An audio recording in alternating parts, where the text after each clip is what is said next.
Hi, everybody. It's Terry Patterson, Chief Nutrition Officer of the 10 Weeks to Wow Nutrition, Weight Loss, and Personal Training Program. So I'm doing something a little bit different today, and that is that I have a guest with me on the screen, and this is my father, Ernie Patterson, but a lot of you might know him as Big Ern. Say hi, Big Ern. Hi, Big Ern. Don't say hi, Big Ern. Hello, everybody. And his wife is in the background. That's the other Mrs. Patterson. That's Maggie. Maggie McMaggie, we call her.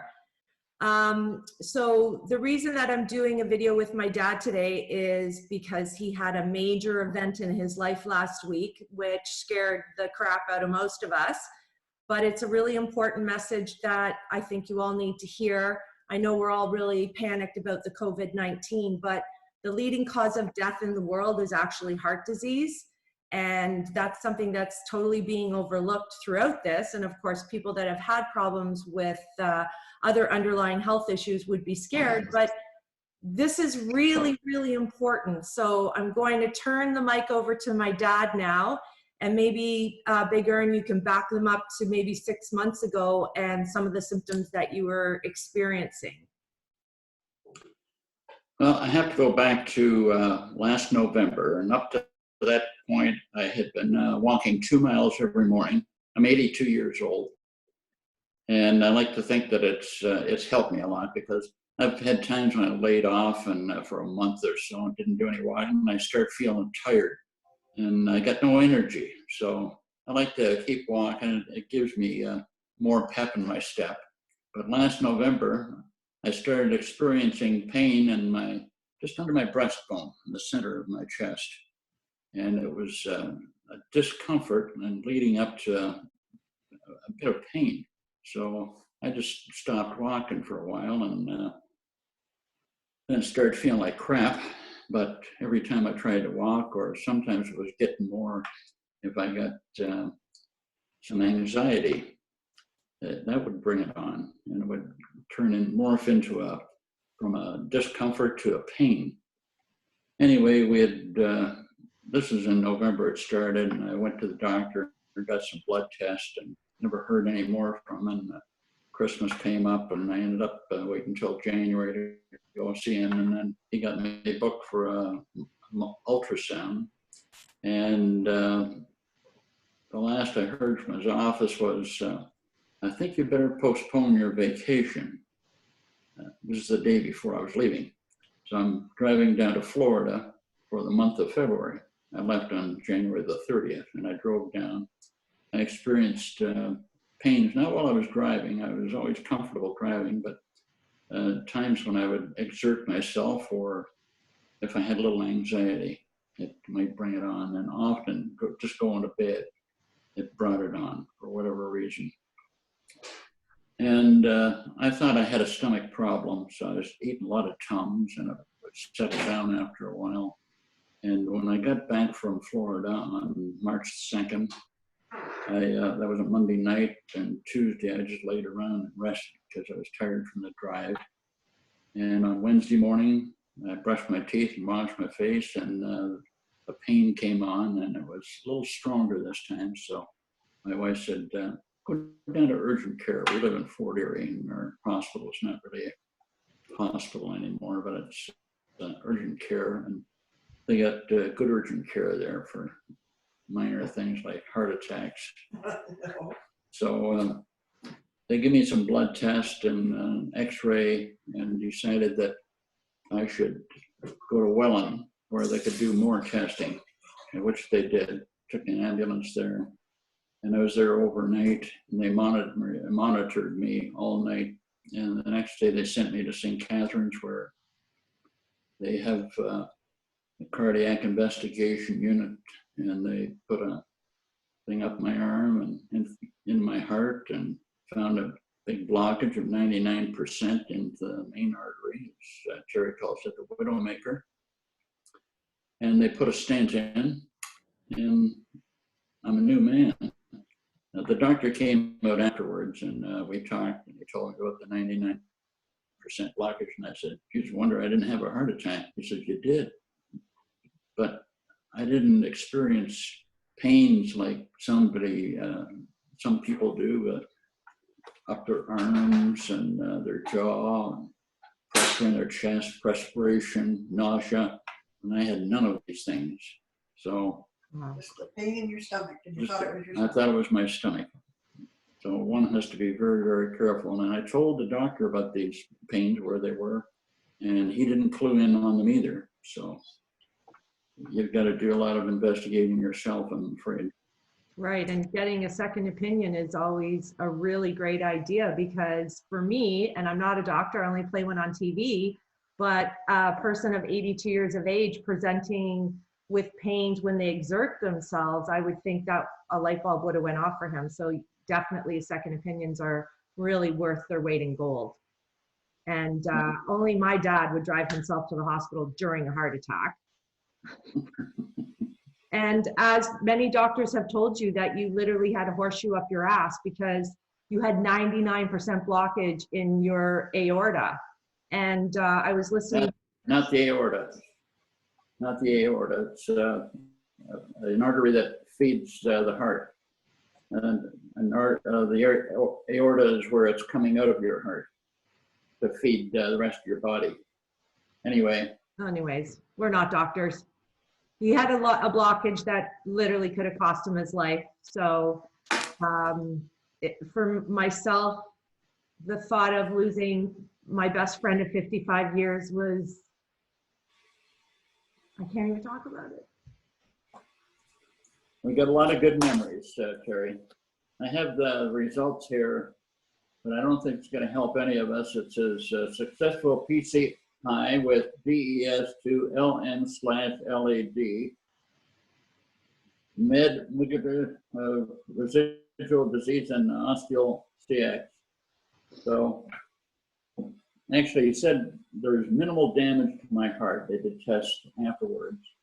So that's really good news. And there's one other one that's blocked there, he says, but it doesn't do anything. So he says, no sense disturbing it.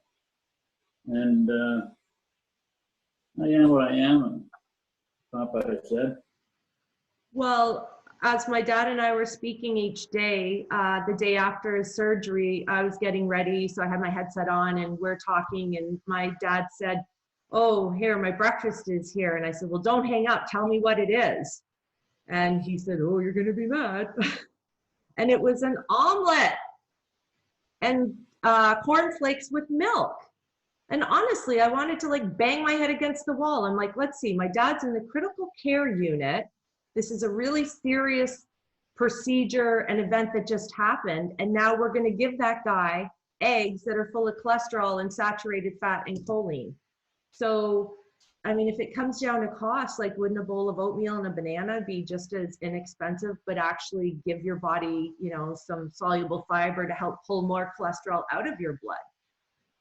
So, you know, you literally have to take control of this situation yourself. Terry, that was at St. Catherine's Hospital, and they were very good to me there. And they shipped me back to Welland. So I had to, I got to Welland early in the morning, and they gave me breakfast. And the breakfast was a round plate with a lid on it. And I pulled the lid off, and there's nothing in there. But stuck to the roof of the cover was a cake, a cupcake, which was like, you know, the mix you would buy for a cake or something. You just put it in there and make little cupcakes. So it's a cupcake with blueberries. And of course, they don't use blueberries anymore, you know.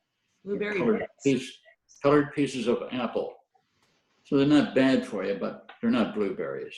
And then how did they become blue? What food dye did they use to make them blue, right? Yeah. They gave me a box of cereal. It was a rice cereal and a little container of milk. And I wasn't keen on the cereal. And I'm thinking to myself, why wouldn't they have bran flakes and a bran muffin and things that would be a little more healthful, you know, in a hospital setting? But they don't. They give you the crap that's filled with salt and sugar. Yeah, so it's really, really important that you take really good care of yourself outside of the hospital so you don't end up in the hospital where they just don't have the money or the means. I mean, you experienced hospital hallway care, like you were in a hallway for a whole 24 hours. Like I that. was in Welland there, and that was the downside of the whole few days. I had to stay overnight, and I got maybe an hour, 45 minutes, something like that, in bits and pieces. Nothing more than 20 minutes. Yeah. Very noisy, and if you're sick, that's not where you want to be. And I wasn't really sick. I'm thinking about other people that were in there, because through all this, other than the pain that I experienced on that Wednesday morning, I never had another pain after that, because they were giving me blood thinners, and that eased a lot of the stress in my heart, I guess. But I feel bad for the other folk. Well, we're going to talk about something that probably most people don't talk about with their dad, but my dad and I have a really great, great friendship. And, you know, you might find it awkward, some of you, but you need to hear this because I talk about it a lot. And what we're going to talk about are erections, because on Saturday I went to visit my dad. He got released from the hospital, and I'll let you tell that story, Big Earn. Big Earn. I woke up with an erection, and I thought, God damn it, I haven't done that in a long while. So I guess the blood was flowing, and it happened again the next day. And I'm not going to get into it all, but that's an improvement for any man at my age. So just a little sidebar. Right, like that's so important. And even if we think about the female orgasm, that is also all based on blood flow. So if you have a big belly with all kinds of visceral fat, that is going to stop that blood flow. So, I mean, you are now like a walking poster boy for, you know. But I don't have a big belly. No, you don't have a big belly, but, you know, like, you love Caesar salad. I mean, we all love Caesar salad. You love wings. Like you know, as they say, you've rode hard, you know, you've drank, smoked pot, like you've done it all. And eventually all that stuff does catch up with you. And honestly, Ern, you had the luck of the Irish, because everybody in the medical profession that I spoke to has said, like, your dad theoretically should have been dead, but only the good die young. And sorry, I think someone's coming in my house. Anyways, it's a really important lesson for all. And what my dad and I are going to do is each week we're going to do a call, and he's going to tell you how he, you know, what put in front of him to rehabilitate himself and how that journey's going. Because another great thing is that my dad has decided now that he will go plant-based and, you know, give his arteries a good break. So it's a lot to ask of a person at 82 years of age to make that life change. But I'm so proud of you that you're going to embrace it. And again, when you got home from the hospital and your wife put all those drugs out that they've put you on now, like, I was like, damn, bro, you're being kept alive by drugs now. So we totally gotta just go full speed ahead with this plant-based life. And of course the rehab will get you exercising again. And it's not like we had to convince you to exercise, because you've told me many times before, like, I feel like shit if I don't exercise. Yeah. Makes a big, big difference in my life if I don't exercise. So I'm anxious to get back at it. I see the doctor tomorrow, and he'll hook me up with a cardiac rehab. And I'm going to go through as much of that as I can. That's awesome. Well, that's it for today, guys. Tomorrow, my cousin who's having gastric bypass surgery on Monday is coming here. And she's really going to tell you the facts of life, because she has shared with me that she regrets a lot of her life decisions that have gotten her to the age of 62 and now having to have this major surgery. So watch for that video.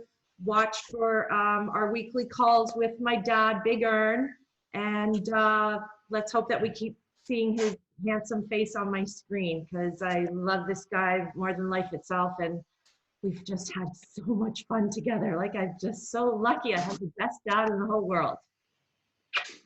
Love you. I love you Bye-bye. too, Pops. We'll talk soon. Thanks. Okay. Bye for now, everybody.